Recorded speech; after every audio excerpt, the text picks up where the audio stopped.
So we begin with how will this event, the specific event, UDT, benefit the navies around the of this region? Uh, well, actually, it's more globally because UDT has an international audience, and the principal benefit is actually in meeting with the industry, but also with the research base. In the never-ending search for new ideas, the literature on innovation talks about the need to find the adjacent possible. One of the great benefits of industry exhibitions is that you see and hear things that stimulate your thinking. And sometimes it's not actually in a related field, it's in an unrelated field or a field that is associated with your own, that you will have a new idea. So the principal benefit is actually in stimulating new ideas.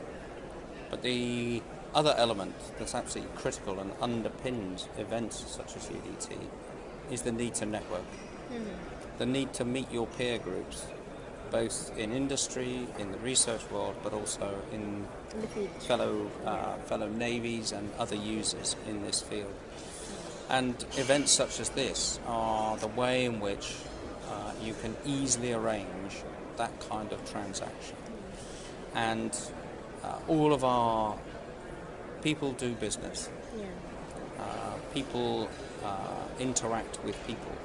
Although we have a great amount of technology and we like the technology, actually it's people still need to meet people because we don't form trust through a medium or a machine. We only form trust on a human-to-human basis. So an event such as UDT provides that vital human contact.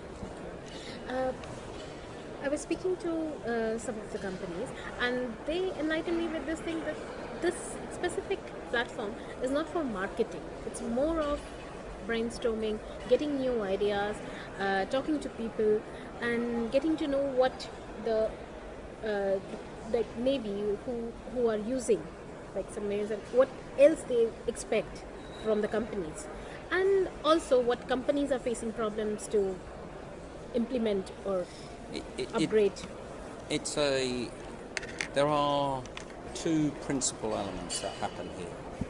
One is, and it's the same for all of our defence events, one is business to business, and business to business is absolutely critical because actually it's only through collaborating that companies can actually deliver a product.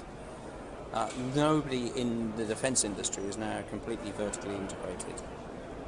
Nobody manufactures and produces a complete item from top to bottom. Exactly, that's what I also saw. If it is submarine, somebody's making a periscope, somebody else is doing that.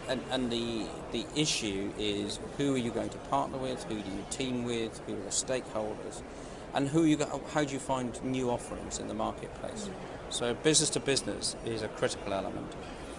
And the item which you touched on, which is actually how do you find out what the user wants? Well, the user converses in two different ways. There's a formal and there's informal. The formal conversation is through the transactional route of user requirements and formal requests for information. That's a very bureaucratic process. It's a very necessary process because that means that public money, which is spent in order to deliver these programs, is done in an accountable way. But actually, before you get to even writing a requirement, you need to have researched what's available, what's in the market, what might you be thinking of putting in, what are the ideas that you will have, what might stimulate a need. And that comes from the informal element. And one of the most productive elements of conducting that informal business is actually face-to-face as an event such as this, which is what the companies are reflecting to you, is that in this environment they're able to have a conversation in which the user will say, no, actually that didn't work for me. Yeah, so try to upgrade something else. Whereas actually on a contractual basis things will be communicated formally, and there's formal process. Informal process is actually a far more efficient means